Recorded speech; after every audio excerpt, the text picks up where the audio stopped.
ನಮಸ್ಕಾರಗಳು.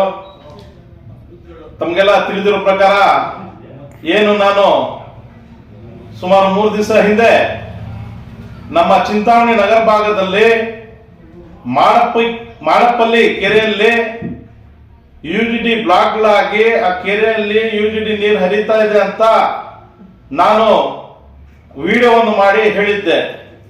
ಅದೇ ರೀತಿಯಾಗಿ ನಮ್ಮ MG ರೋಡಲ್ಲಿ ಸುಮಾರು 25 ದಿವಸದಿಂದ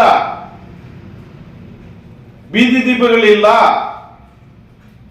ಅಂತ ಅದೊಂದು ವಿಡಿಯೋ ಮಾಡಿ ಹಾಕಿದ್ದೆ. ಆದರೆ ಏನು ನಾವು 3 ದಿವಸ ಹಿಂದೆ ವಿಡಿಯೋ ಮಾಡಿರುವಂತದ್ದು ನಮ್ಮ DC ಗಮನಕ್ಕೂ ಹೋಗಿದೆ, ಅವ್ರಿಗೂ ಒಂದು ವಿಡಿಯೋ ಕಳಿಸಿದ್ದೀವಿ, ನ್ಯೂಸು ಕಳಿಸಿದ್ದೀವಿ. ಯಾಕಂದ್ರೆ ಅವರು ಸಹ ಇಲ್ಲಿ ಆಡಳಿತ ಅಧಿಕಾರಿ ಆಗಿರೋದ್ರಿಂದ ಅವ್ರಿಗೆ ಕಳಿಸುವಂತ ಜವಾಬ್ದಾರಿ ನಮ್ದು. ಆದ್ರೆ ಅವರು ಕೂಡ ಏನು ಕ್ರಮ ಜರುಗಿಸಿಲ್ಲ, ಯಾರಿಗೂ ಬಹುಶಃ ಆದೇಶ ಮಾಡಿಲ್ಲ ಅನ್ಸತ್ತೆ. ಇವತ್ತು ಏನ್ ಯುಜಿಡಿ ನೀರಿದೆ ಆ ಯುಜಿಡಿ ನೀರು ಮಾಡಪಲ್ಲಿ ಕೆರೆಯಲ್ಲಿ ಹರಿತಾ ಇದೆ. ಅದೇ ರೀತಿ ಏನು 3 ದಿವಸ ಹಿಂದೆ ನಾವು MG ರೋಡ್ಗಳಲ್ಲಿ ಏನ್ ಬೀದಿ ದೀಪಗಳಿಲ್ಲ ಅದ್ ಸರಿಪಡಿಸಿ ಅಂತ ಮನವಿ ಮಾಡಿದ್ವಿ. ಇವತ್ತು ಅದನ್ನು ಕೆಲಸ ಆಗಿಲ್ಲ. ನಾನು ಕನ್ಸರ್ನ್ ಇಂಜಿನಿಯರ್ಸ್ಗೆ ಹೇಳೋದು, ಬೇರೆಯವ್ರಿಗಲ್ಲ. ಕನ್ಸರ್ನ್ ಇಂಜಿನಿಯರ್ಸ್ ಒಬ್ರಿದ್ದಾರೋ ಇಬ್ರಿದ್ದಾರೋ ಅವ್ರ ಜವಾಬ್ದಾರಿ ಆಗಿರುತ್ತೆ, ಕಮಿಷನರ್ ಜವಾಬ್ದಾರಿ ಇರ್ತದೆ. ಇವತ್ತು ಚಿಂತಾಮಣಿ ನಗರಸಭೆಗೆ ಏನ್ ಜಿಲ್ಲಾಧಿಕಾರಿಗಳು ಅವ್ರದ್ದು ಜವಾಬ್ದಾರಿ ಇದೆ ಅಂತ ನಾನು ಹೇಳಕ್ ಇಷ್ಟಪಡ್ತೀನಿ.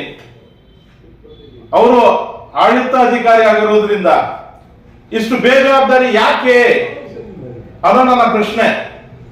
ಈ ಭಾಗದ ಜನರು ನೆಮ್ಮದಿಯಿಂದ ಇರಬಾರ್ದಾ?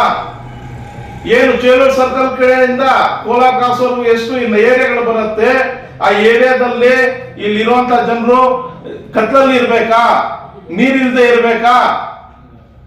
ಜ್ವರಂತ ಸಮಸ್ಯೆಗಳು ಚಿಂತಾಮಣಿ ನಗರದಲ್ಲಿ ಇದೆ ಅಂತ ನಾನು ಪದೇ ಪದೇ ಹೇಳ್ತಾನೆ ಇದ್ದೀನಿ, ಗಮನ ಹರಿಸಿ ಅಂತ ಹೇಳ್ತೀನಿ. ಆದ್ರೆ ನೀವೇನನ್ನ ಈ ಭಾಗದ ಜನರು ಕತ್ಲಲ್ಲೇ ಇರಬೇಕು ಅಂತ ನೀವೇನನ್ನ ಹೇಳ್ಕೊಂಡಿದ್ರೆ ಮಾನ್ಯ ನಗರಸಭೆ ಪೌರಾಯುಕ್ತರು ಚಲಪತಿ ಅವರು ನಿಮ್ಮ ಭ್ರಮೆ ಅಷ್ಟೇ. ಆ ಭ್ರಮದಲ್ಲೇ ಇರಬೇಕು ನೀವು. ಅದು ಯಾವತ್ತೂ ಸಾಧ್ಯ ಇಲ್ಲ. ನಾವು ಕತ್ಲಲ್ಲಿ ಇರಲ್ಲ, ನಾವು ಬೆಳಕು ಕೊಡೋರು, ಬೆಳಕು ನಾವು. ನಿಮ್ಗಂತೂ ನಾನು ಪದೇ ಪದೇ ಜ್ಞಾಪಿಸ್ತಾ ಇದ್ದೀನಿ, ನಿಮ್ ಜಾಬ್ ಏನು, ನಿಮ್ಮ ಡ್ಯೂಟಿಗಳೇನು, ನಿಮ್ ಕರ್ತವ್ಯಗಳೇನು ತಮಗ್ ತೋರಿಸ್ತಾ ಇರ್ತೀನಿ. ನಾನು 10 ವಿಡಿಯೋಗಳು ಮಾಡ್ತೀನಿ, ಅದ್ರ 2ನೇ ಮಾತೇ ಇಲ್ಲ. ತಮ್ಮ ಜವಾಬ್ದಾರಿ ಆಗಿರುತ್ತೆ. ನಗರಸಭೆಯಿಂದ ನೀರು ಕೊಡುವಂತದ್ದಾಗ್ಲಿ, ಬೀದಿ ದೀಪಗಳಲ್ಲಾಗ್ಲಿ, ಕ್ಲೀನಿಂಗ್ ಆಗ್ಲಿ, ಯುಟಿಲಿಟಿ ಬ್ಲಾಕ್ ಕ್ಲೀನ್ ಮಾಡೋದಾಗ್ಲಿ, ಇವತ್ತೆಲ್ಲ ಆಗ್ಬೇಕಾಗಿರೋದು ನಮ್ಮ ದುಡ್ಡಿಂದ, ನಾವು ಕಟ್ಟಿರುವಂತ ಟ್ಯಾಕ್ಸ್ಗಳಿಂದಾನೇ ಇವೆಲ್ಲ ಆಗೋದು. ನಿಮ್ ಮನೆಯಿಂದ ಏನು ನೀವು ಕೊಡ್ತಾ ಇಲ್ಲ. ಇವತ್ತು ನಮ್ಮ ಮಾನ್ಯ ಶಾಸಕರು ಏನ್ ಮಾಡ್ತಾ ಇದಾರಂತೂ ಅರ್ಥ ಆಗ್ತಾ ಇಲ್ಲ. ಮಾನ್ಯ ಶಾಸಕರೇ, ಮಾಜಿ ಮಂತ್ರಿಗಳೇ, MC ಸುಧಾಕರ್ ರೆಡ್ಡಿ ಅವರೇ, ಏನು ನಾವು ಸುಮಾರು 25 ದಿವಸದಿಂದ ಲೈಟ್ಗಳಿಲ್ಲದೆ ನಾವು ಇಲ್ಲಿ ಬೆಳಕಿಲ್ಲದೆ ನಾವು ಇದ್ದೀವಿ ಈ ಭಾಗದ ಜನರು. ಅದು 3 ದಿವಸ ಹಿಂದೆ ವಿಡಿಯೋ ಮಾಡಿರುವಂತದ್ದು ತಮಗೂ ಒಂದು ವಾಟ್ಸಪ್ ಮೂಲಕ ನಿಮಗೂ ಕಳಿಸಿದ್ದೀವಿ. ನೀವು ಅದರ ಮೇಲೆ ಏನ್ ನೀವು ಆದೇಶ ಕೊಟ್ಟಿದ್ದೀರೋ ಗೊತ್ತಿಲ್ಲ, ಇವತ್ತವರೆಗೂ ಮಾಡಿಲ್ಲ. ಇವತ್ತು GPS ಫೋಟೋ ಸಮೇತ, ಡೇಟ್ ಸಮೇತ ನಾನು ಹಾಕಿದ್ದೀನಿ. ಯಾಕಂದ್ರೆ ನಮ್ಮ ಕಮಿಷನರ್ ಹಳೆ ವಿಡಿಯೋ ಅಂತ ಹೇಳ್ತಾರೆ, ಸುಮಾರು ಸತಿ ಹೇಳಿರುವಂತದ್ದು ನಾನು ಕಂಡಿದ್ದೀನಿ. ನಿಮ್ಮ ಜವಾಬ್ದಾರಿ ಬಹಳಷ್ಟಿದೆ. ಏನ್ ಇವತ್ತು ಸುಮಾರು 2 ವರ್ಷ, ಹತ್ರ 2 ವರ್ಷ ಆಗಿದೆ. ವಿನಾಯಕಂ ರೋಡ್ ಅಂತ ಪೂರ್ಣ ಐ ಹಾಸ್ಪಿಟಲ್ ಏನೈತೆ ಆ ರೋಡ್ ಅಲ್ಲಿ ರೋಡ್ ಕಿತ್ಬಿಟ್ಟು ರೋಡ್ ಹಾಕಿರುವಂತದ್ದು ಟಾರ್ ಆಗಿದೆ. ಆ ಧೂಳಲ್ಲಿ ಜನರು ಜ್ವರಗಳು, ಕೆಮ್ಮುಗಳು ಬಂದು ಸಾಯ್ತಾ ಇದ್ದಾರೆ. ಅಂತ ಪರಿಸ್ಥಿತಿ ಬಂದಿದೆ. ಪಾಪ ಬೀಗಗಳು ಹಾಕೊಂಡು ಬೇರೆ ಮನೆಗಳಲ್ಲಿ ಹೋಗ್ಬಿಟ್ಟು ವಾಸ ಮಾಡುವಂತದ್ದು ನೀವು ಆ ಬೀದಿಯಲ್ಲಿ ನೋಡ್ಬೋದು. ಶಾಪಗಳು ಹಾಕ್ತಾ ಇದ್ದಾರೆ ಅವರೆಲ್ಲ. ಎಲ್ಲಿ ಡೆವಲಪ್ಮೆಂಟು? ಎಷ್ಟು ಸಮಸ್ಯೆಗಳಿದೆ ಇಲ್ಲಿ. ಕಣ್ಮುಂದೆ ಕಾಣ್ತಾ ಇರುವಂತ ಕೆಲಸಗಳು ಮಾಡ್ತಿಲ್ಲ ಅಂದ್ರೆ ಇನ್ ಬೇರೆ ಕೆಲಸಗಳು ಮಾಡ್ತೀರಾ? ಅದಕ್ಕೆ ನಾನು ಪೌರಾಯುಕ್ತ ಚಲಪತಿ ಅವರಿಗೆ ತಮ್ಮ ಜವಾಬ್ದಾರಿಗಳನ್ನು ನೆನಪಿಸ್ತಾ ಇದ್ದೀನಿ. ನೆನ್ಪಿಟ್ಕೊಳ್ಳಿ.